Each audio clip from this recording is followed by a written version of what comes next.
Ready છે not ને pen? Okay, તો આપણે સ્ક્રીન ઉપર ઇન્વાઇટ કરીશું Hinaben Joshi. Come on the screen ma'am.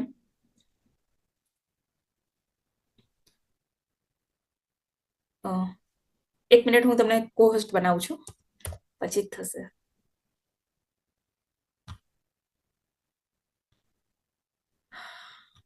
Okay, હવે તમે વોઇસ ચાલુ કરી શકશો.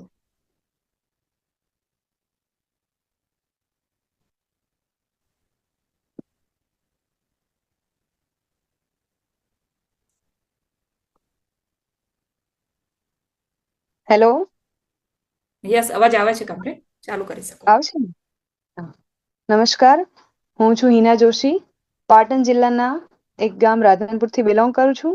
આ બિઝનેસમાં આવ્યાને મને લગભગ 1 વર્ષ આ પહેલા મહિનામાં પૂર્ણ થવા આવ્યું છે. અને અત્યાર સુધી મેં ઘણી બધી પ્રોડક્ટ વાપરી છે આપણી કંપનીની, અને બીજાને રિકમેન્ડ પણ કરી છે.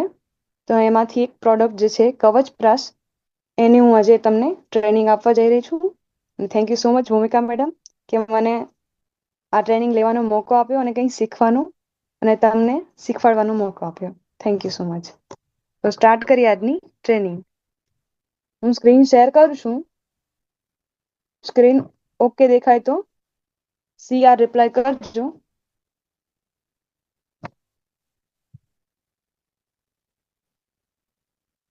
બોલી જાય, ધીમે ધીમે બોલે.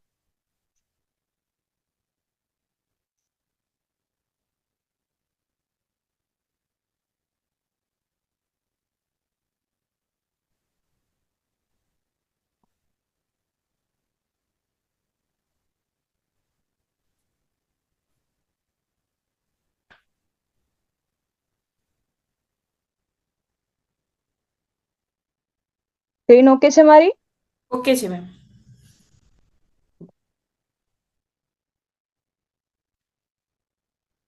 તો આજની પ્રોડક્ટ છે ઓન એન્ડ ઓન કવચ બ્રશ. એટલે કે આપણા શરીરને એક કવચ એટલે કે પ્રોટેક્શન પૂરું પાડતું એક આહાર એટલે કે ખોરાક. તો સૌથી પહેલા તો જોઈએ કે આ પ્રોડક્ટ આપણે કેમ લેવું જોઈએ. તો અત્યારે જોઈએ તો નાની નાની ઉંમરમાં પણ લોકોને diabetes, BP, heart attack, cancer જેવી બીમારીઓ થવા લાગી છે. એનું મુખ્ય કારણ એ છે કે તેમની ઇમ્યુનિટી એટલે કે રોગ પ્રતિકારક શક્તિ, રોગો સામે લડવાની ક્ષમતા ઓછી હોય છે. એટલે રોગો ઝડપી થઈ જતા હોય છે. અને આપણી ઇમ્યુનિટીને લો કરતા ઘણા બધા એવા પરિબળો, એવા કારણો હોય છે કે જેના કારણે આપણે રોગો સામે લડી શકતા નથી અને જલ્દી બીમાર પડી જઈએ છીએ. તો જોઈએ એવા પરિબળો. તેમાં પહેલું છે માનસિક તણાવ એટલે કે સ્ટ્રેસ, ચિંતા વગેરે. એના પછી છે જંક ફૂડ એટલે કે બહારનું ખાવાનું, જે ખુલ્લું પડેલું હોય છે, ક્યારનું બનેલું હોય છે, અને એ ખાવાથી આપણે જલ્દી બીમાર પડી જતા હોઈએ છીએ. એના પછી છે એલોપેથિક દવાઓ. અત્યારે લોકોને શું છે કે થોડું કઈ માથું દુખે કે કંઈ પણ થાય તો તરત ગોળી લઈ લેતા હોય છે. અને અમુક તો એવા હોય છે કે આમ સેનેક જેવી હાઈ પાવર જેવી ગોળીઓ લઈ લેતા હોય છે, જે કિડની ઉપર સીધી અસર કરતી હોય છે અને કિડનીને ખરાબ કરે છે, અને જલ્દીથી આપણને રોગો થવા લાગે છે નવા નવા. એના પછી છે ડ્રિંકિંગ અને ધૂમ્રપાન. એટલે કે જે લોકોને વ્યસન હોય છે બીડી, સિગારેટ કે પછી દારૂનું, તો એ લોકોનું જલ્દીથી લીવર ખરાબ થઈ જાય છે અને એના લીધે ફેફસાને લગતા રોગો, શ્વસનને લગતા રોગો વગેરે થતા હોય છે, જેનાથી આપણું શરીર વીક પડી જાય છે અને બીજી ઘણી બધી બીમારીઓ આપણને જકડી લે છે. એના પછી છે પ્રદૂષિત વાતાવરણ. એટલે કે અત્યારે આપણે જોઈએ તો મોટી સિટીમાં તો ઠીક છે, પણ ગામડાઓમાં પણ અત્યારે વાતાવરણ પ્રદૂષિત થતું હોય એવું લાગે છે આપણને. કે બીજું ધુમાડો હોય, પછી બીડી સિગારેટ હોય, એના ધુમાડાથી પણ આપણને શ્વસનને લગતા રોગો થાય છે. પછી પ્રદૂષિત ખોરાક ખાઈએ છીએ, પ્રદૂષિત પાણી પીએ છીએ, એના લીધે પણ આપણને રોગો થાય છે અને આપણી ઇમ્યુનિટી લો થઈ જાય છે. એના પછી છે અપૂરતી ઊંઘ. તો અત્યારે લોકો મોડી રાત્રે જાગતા હોય છે અને સવારે પણ વહેલા ઉઠી શકતા નથી. તો એના કારણે આપણું જે ઇમ્યુનિટી હોય લો થઈ જાય છે, શરીરને પૂરતો આરામ મળતો નથી, રિલેક્સેશન મળતું નથી અને શરીર એન્ટીબોડી બનાવવા માટે તૈયાર થતું નથી. એટલે આપણે રોગો સામે લડી શકતા નથી અને જલ્દીથી બીમાર પડી જઈએ છીએ. એના પછી છે અનએક્ટિવ લોકો, એટલે કે અત્યારે મોટા ભાગના લોકોનું જીવન બેઠાડું થઈ ગયું છે. કારણ કે ઓફિસમાં લેપટોપ લઈને બેસવાનું હોય છે અને બીજા ઘણા બધા એવા કામ હોય છે જેમાં બેઠા બેઠા રહેવાનું હોય છે, કંઈ હલનચલન કે મુવમેન્ટ બોડીને થતી નથી. એટલે લોકો બેઠા બેઠા એકનું એક જગ્યા પર બેસી રહે છે અને ઘણી બધી બીમારીઓ થવા લાગે છે. એના પછી છે મોબાઈલ રેડિયેશન. તો એની વાત કરીએ તો અત્યારે ઘરમાં જેટલા મેમ્બર એટલા મોબાઈલ થઈ ગયા છે અને એમાંથી જે બ્લુ લાઈટ નીકળે છે એટલે કે મોબાઈલનું રેડિયેશન હોય છે અને એનાથી આપણા મગજ ઉપર અને ઘણી બધી એવી ખરાબ અસરો થતી હોય છે. એના લીધે આપણે રોગ સામે લડવાની શક્તિ ગુમાવી દઈએ છીએ. એના પછી છે શરીરમાં ટોક્સિન્સ જમા થવા, એટલે કે આપણે કોઈને કોઈ રીતે અંદર ખરાબ વસ્તુ ખાવાના લીધે, ખરાબ પાણી પીવાના લીધે અથવા કોઈને કોઈ રીતે ટોક્સિન્સ જમા થતા હોય છે અને જો એ બહાર ન નીકળે તો આપણને ઘણું બધું નુકસાન થતું હોય છે. તો અને કેટલાક લોકો પાણી પણ બહુ ઓછું પીતા હોય છે. તો ઓછું પાણી પીવાના લીધે ટોક્સિન્સ અંદર રહી જાય છે અને બહાર નીકળી શકતા નથી. તો વધુમાં વધુ પાણી પીવામાં આવે તો પરસેવા દ્વારા બહાર નીકળી જાય છે. અને એમાં પણ જોઈએ અત્યારે તો શિયાળાની ઋતુ હોય એટલે આપણે પાણી વધારે પી શકતા નથી અને પરસેવો પણ વળતો નથી. તો રેડિયેશન શરીરમાં ટોક્સિન્સ જેમાં એમને એમ રહી જાય છે અને બહાર નીકળી શકતા નથી.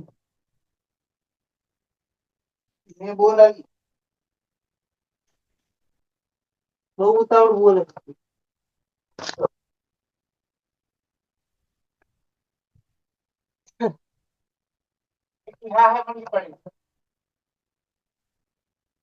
તો આપણે જોયું કે આટલા ઘણા બધા પરિબળો છે જેના લીધે આપણે રોગ પ્રતિકારક શક્તિ ઓછી થઈ જાય છે.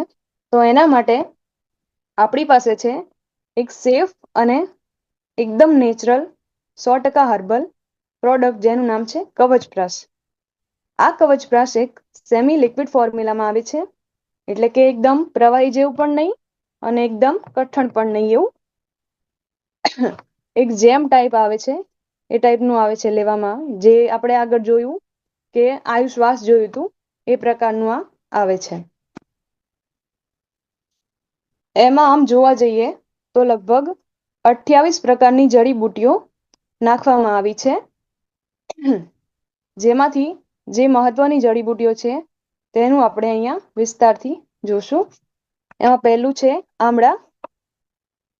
તો આમળામાંથી આપણને વિટામિન સી મળે છે અને રોગ પ્રતિકારક શક્તિ વધારવામાં મદદ કરે છે, વારંવાર થતી ઉધરસને દૂર કરે છે અને શરદીના રોગોને ઓછા કરે છે. એટલે તેનાથી ચેપ જે લાગતો હોય છે તે નથી લાગતો. એના પછી છે બાલા, એટલે એવી એક જડીબુટ્ટી છે જે આપણી શારીરિક શક્તિને વધારે છે, માનસિક શક્તિને વધારે છે, આપણને મેન્ટલી સ્ટ્રોંગ રાખે છે અને આપણા શરીરમાં નવી એનર્જી લાવે છે, ઉર્જા પ્રદાન કરે છે.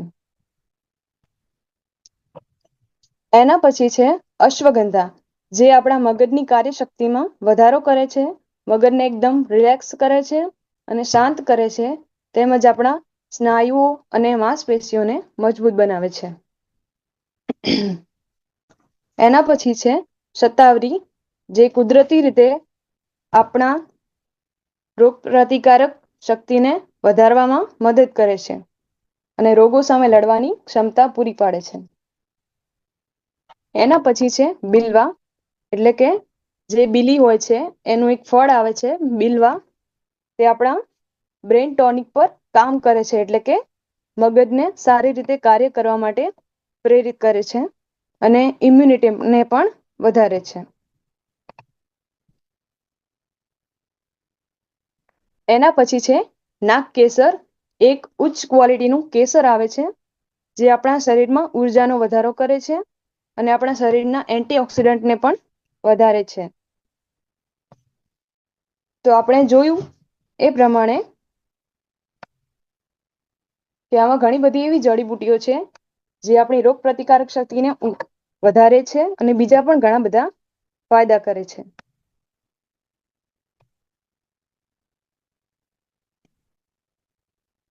તો આપણે કવચપ્રાશના મુખ્ય ઉપયોગો વિશે જાણીએ.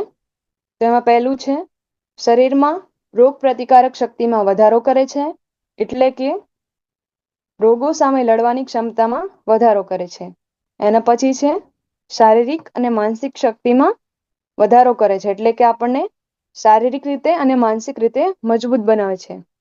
એના પછી છે પાચન શક્તિમાં વધારો કરે છે, એટલે કે આપણા પાચન શક્તિમાં સારું રહે છે, એટલે કે આંતરડામાં કે એમાં સોજો આવતો હોય એવું હોય કે પાચન શક્તિ બરોબર ના હોય, સારી રીતે ખોરાક પચતો ના હોય, એના લીધે ગેસ, એસિડિટી કે અપચો જેવું સમસ્યાઓ થતી હોય તો પણ આપણે રાહત આપે છે. એના પછી છે આ બાળકો માટે ખૂબ જ સરસ છે. તમે જો 6 વર્ષથી ઉપરના બાળકોને અત્યારથી આપવાનું શરૂ કરો છો તો આ એવી એક પ્રોડક્ટ છે કે જે દવાખાનાથી બચાવે છે, એટલે કે બાળકોને જલ્દી બીમાર થવા દેતી નથી અને જેને કફ, શરદી, ઉધરસ એવી કોઈ તકલીફ રહેતી હોય અને ખાસ કરીને જે 6 થી 15 વર્ષના જે બાળકો છે એમને કફની તકલીફ જલ્દી થતી હોય છે.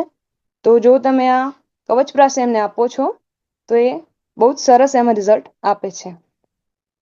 એના પછી જોઈએ તો શરીરના દરેક અંગોને તાજગી આપે છે, એટલે કે આપણા લીવર, હાર્ટ, મગજ, પેટ એને બધાને સારી રીતે કાર્ય કરવા માટે પ્રેરિત કરે છે અને બધા જ અંગોને સારું કામ કરવા માટે પ્રેરિત કરે છે.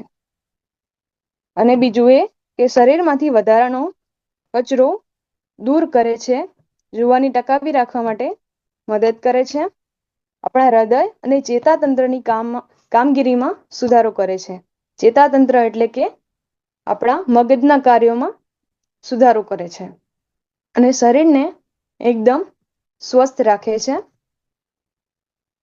તો આ હતા કવચપ્રાશના ફાયદા. તો આગળ જોઈએ તો કવચપ્રાશને કેવી રીતે લેવાનું છે અને ઉંમર પ્રમાણે કેટલું કેટલું લઈ શકાય છે. તો આમાં બાળકો જે 6 થી 18 વર્ષના છે તે દરરોજ દિવસમાં 2 વખત 1-1 ચમચી લઈ શકે છે અને 18 વર્ષથી ઉપરના હોય તે દિવસમાં 2 વાર 2-2 ચમચી લઈ શકે છે. અને દૂધ સાથે જો લેવામાં આવે તો ઉત્તમ રિઝલ્ટ મળે છે આના. અને આ એક એવી પ્રોડક્ટ છે જે તમે આખા વર્ષ લઈ શકો છો. એવું નહીં કે શિયાળો હોય તો જ, પણ આખું વર્ષ આપણે આને લઈ શકીએ છીએ. આમ ગરમ પડે કે એવું કશું થતું નથી. અને દૂધ સાથે તમે અલગ અલગ રીતે લઈ શકો છો, જેમ કે કવચપ્રાશ લઈ 1 ચમચી કે 2 ચમચી એના ઉપર ગરમ દૂધ પી શકો છો. એના સિવાય કવચપ્રાશને ભાખરી, રોટલી કે બ્રેડ પર લગાવીને સાથે દૂધ લઈ શકો છો. એના સિવાય જો કોઈને દૂધથી પ્રોબ્લેમ હોય તો ગરમ થોડુંક નવાઈ જેવું પાણી હોય તો એની સાથે પણ લઈ શકાય છે અને એમનેમ ખાવું હોય તો એમને પણ ખાઈ શકે છે.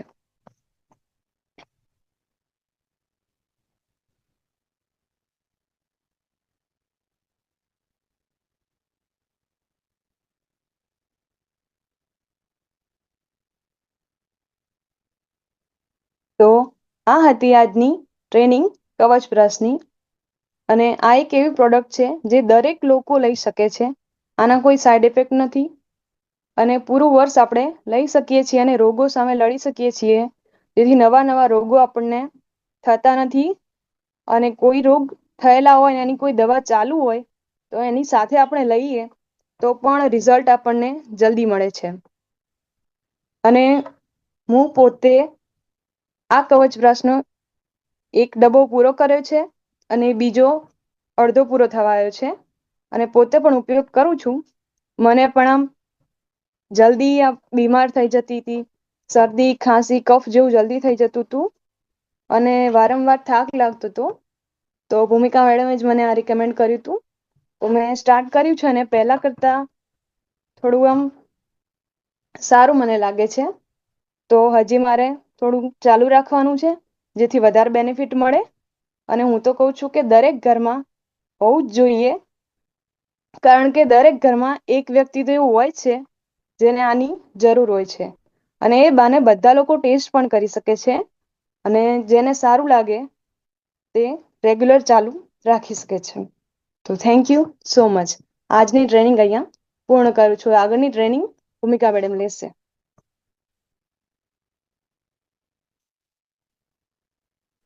કે જોરદાર, જબરજસ્ત ટ્રેનિંગ લીધી અને જબરજસ્ત સરળ ભાષાની અંદર આપણને સમજાયું કે કવચપ્રાસનો ઉપયોગ આપણે કઈ રીતે કરવાનો છે, કવચપ્રાસના ફાયદા શું છે, કવચપ્રાસ કઈ રીતે લેવાનું છે અને મેઇન વસ્તુ કે એનાથી શું શું આપણને મતલબ કઈ કઈ બીમારીમાંથી આપણે બહાર નીકળી શકીએ છીએ, રાઈટ કે નહીં?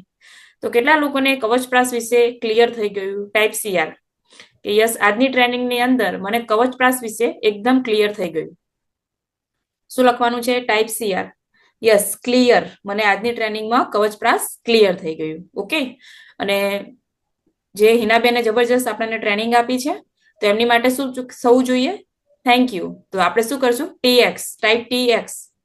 ટીએક્સ. Thank you. આટલી સરળ ભાષાની અંદર અમને ટ્રેનિંગ આપવા માટે શું કરીશું આપણે? ટીએક્સ. Thank you. ઓકે.